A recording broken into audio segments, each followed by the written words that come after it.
Hai teman-teman, kembali berjumpa dengan saya Jefferly. Di video kali ini kita akan bahas tentang 5 cara SEO terjitu untuk e-commerce.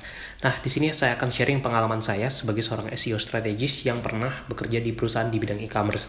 Buat kamu yang ingin belajar digital marketing, bisa juga baca-baca buku karya saya. Link pembelian bukunya ada di deskripsi video ini. Dan untuk yang ingin ikut private mentoring SEO, bisa juga klik link di deskripsi video ini. Nah, buat kamu yang mau belajar digital marketing langsung bersama saya, bisa ikuti private mentoring digital marketing. Ada 3 private mentoring digital marketing yang bisa kamu ikuti, yaitu untuk digital marketing, dan kemudian juga ada untuk SEO dan YouTube marketing. Nah, semua topiknya ini bisa kamu ikuti, dan untuk detail dan cara pendaftarannya bisa klik di video ini. Langsung saja cek link di deskripsi video ini ya, dan sampai jumpa di mentoringnya. Bagaimana cara melakukan optimasi SEO untuk website e-commerce, atau misalkan untuk toko online atau website yang kita pakai untuk jualan online. Nah, sebagai contoh ini ada satu website yaitu gramedia.com yang misalkan punya banyak produk, seperti misalkan buku-buku ini. Nah, bagaimana cara SEO-nya? Pada dasarnya sama seperti SEO yang kita lakukan untuk website pada umumnya. Namun memang secara spesifik ada hal-hal tertentu yang perlu kita lakukan dan juga dioptimasi. Dan tentunya website ini tidak hanya untuk yang e-commerce, tapi untuk kamu yang ingin juga berjualan online atau memasarkan bisnis juga bisa menerapkan strategi-strategi berikut. Langkah pertama yang sangat penting adalah lakukan audit SEO. Dan pastikan semuanya berjalan dengan baik. Untuk melakukan audit SEO ada banyak tools yang bisa digunakan. Salah satunya misalnya Ubersuggest, atau kalau kamu menggunakan Ahrefs juga bisa, Google Search Console, dan lain sebagainya. Nah, biasanya di tools-tools yang bisa digunakan ini, kita tinggal masukkan domain web kita dan nanti akan dilakukan screening di website kita dan akan ketahuan apa saja issues ataupun masalah-masalah dalam SEO website kita. Nah, termasuk di Google Search Console, kamu juga bisa gunakan misalkan untuk mengecek halaman-halaman yang tidak terindeks atau halaman yang error misalnya. Nah, dengan menggunakan tools ini nanti akan ketahuan problem SEO-nya apa saja dan bisa dari sana kita lakukan perbaikan. Tentang cara penggunaan Search Console pernah saya bahas di salah satu video, kamu bisa tonton juga karena linknya ada di deskripsi video ini. Yang kedua, kamu bisa lakukan keyword research nih, terutama untuk pengembangan konten dan juga untuk optimasi halaman-halaman produk. Misalkan seperti buku saya yang berjudul The Dividend Investor ini.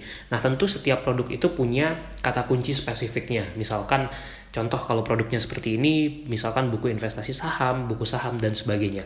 Sebagai seorang SEO, kita perlu melakukan dan kita tahu apa keyword yang digunakan orang untuk menemukan produk kita. Jadi lakukanlah keyword research. Nah, untuk melakukan keyword research ini, kamu juga bisa gunakan berbagai tools tadi.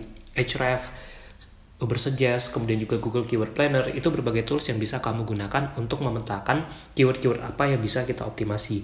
Contoh misalkan kamu jualan voucher game online misalnya. Nah, kamu bisa research tuh kira-kira keyword apa yang relevan dengan tema produk tersebut.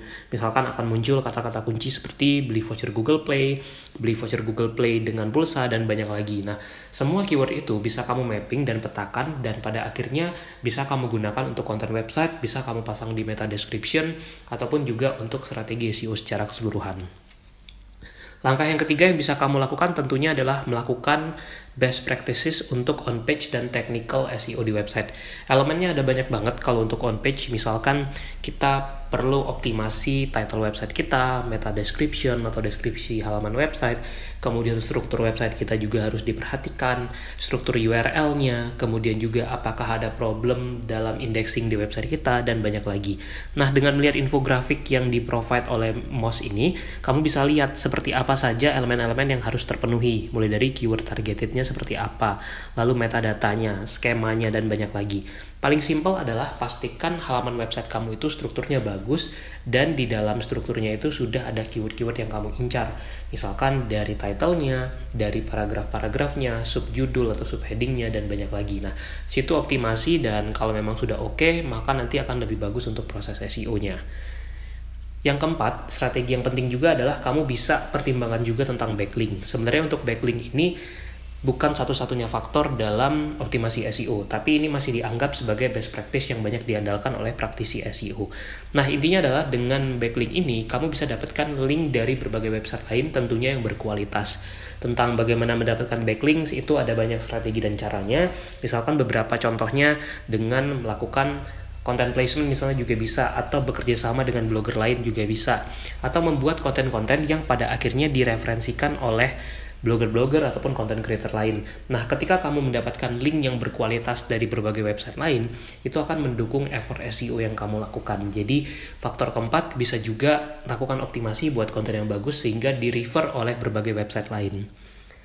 Strategi yang kelima yang juga bisa digunakan adalah untuk mempelajari terus perilaku dari user kamu dan juga target customer-nya. Ada banyak tools yang bisa digunakan, sebagai contoh Google Analytics misalnya. Bisa kamu pakai untuk memahami behavior orang-orang di website kamu, atau tools untuk riset lainnya. Nah, dari sana kamu cari apa yang sebenarnya dibutuhkan oleh target customer kamu, oleh user kamu. Dan baru dari situ, kamu bisa susun strategi SEO yang tepat untuk di website. Nah, apa aja yang kita evaluasi? Misalkan dari jumlah traffic, kemudian juga ranking website kita, atau gimana engagement user di website kita, tingkat konversinya, sampai juga dari sisi performa website kita. Itulah strategi umumnya. Semoga bermanfaat dan jangan lupa untuk subscribe.